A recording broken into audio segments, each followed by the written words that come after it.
है कहीं सुनो, बताओ कहाँ है मजारा?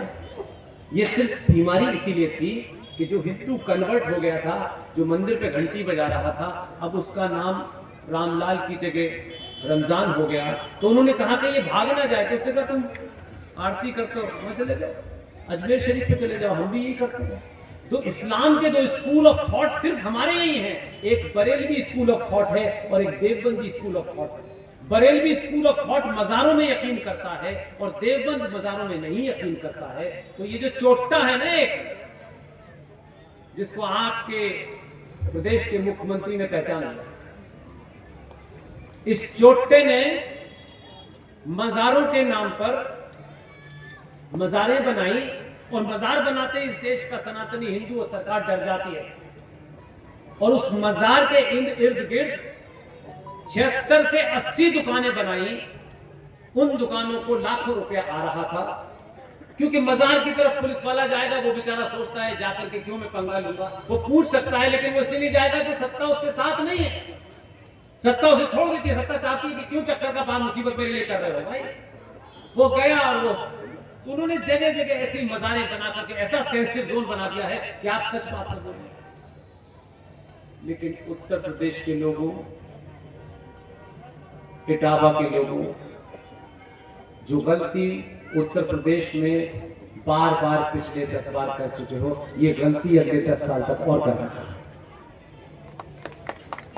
और आपकी गलती के कारण उसने मजार भी ढूंढ ली और उस मजारों का ठेकेदार दलाल जो धंधा चला रहा था, उस तौकीर रजा को बताया कि उत्तर प्रदेश में सरकार बदल गई है, वो सारी दुकानें टूटेंगी और जो इस्लाम में हराम है मजार, उसका भी नंबर 10-20 साल बाद आएगा।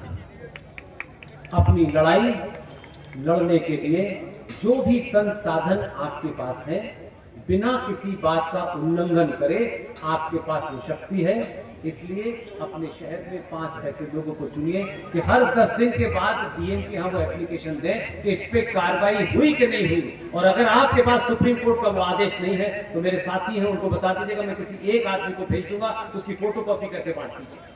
सिर्फ वो लगा देना है।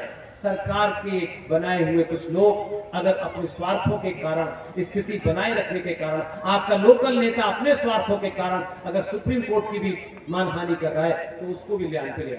इसमें अपना तेरा कोई नहीं है, सिर्फ राष्ट्र है। ऐसे बहुत सारे काम है जो आप कर सकते हैं, अगर अभी नहीं किए तो ये ध्यान रखना, फिर चांस मिलने वाला नहीं है। क्योंकि पहली बार पूरी दुनिया को पता चला है कि सनातन है क्या, और वो क्या है, इसलिए आपने आलू से सोना बनाने वाली मशीन को जंग लग गया है। इसके सत्ता पे पहुंचने की लड़ाई इसलिए नहीं हो रही, इसलिए हो रही है कि ये काफी दिन और रह गया तो कुछ लोग इररिलेवेंट हो जाएंगे, उनकी दुकानदारी बंद हो जाएगी। तो सनातनी को सनातनी बोध जैसे जैसे हो रहा है, आसाम का मुख्यमंत्री आपकी पार्टी में नहीं था, आपसे बड़ा हिंदू है, जो आपके पास नहीं थे वो यही कर रहे हैं। ये भाषा सिर्फ आपके बदलने के कारण हो रही है कि जिस भाषा में समझना चाहते हो उसी में समझा दूंगा। नेता बाद में बदलता है, पहले समाज को बदलना चाहिए। आप नहीं बदलना चाहते थे तो आपको ऐसे ही नहीं करते। आप बदले हैं, इस आंदोलन को कम से कम 20 साल चलाइएगा, फिर आपकी पीढ़ी एकदम शुद्ध सनातनी पैदा होगी। बहुत बहुत धन्यवाद, थैंक यू वेरी मच।